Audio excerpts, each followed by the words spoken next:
Oo. So ayan mga kagrasa. Baka bilis din masira, Jim. Hindi sir, hindi. So ayan sir. So ayan mga kagrasa, napalitan natin. Rescue tayo dito kay sir ng ano, yung alternator niya kasi milaw yung battery niya, pinalitan natin. Ito yung pinagpalitan mga kagrasa.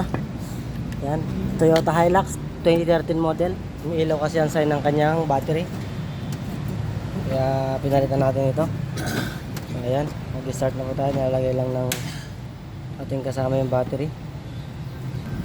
Sige sir, start.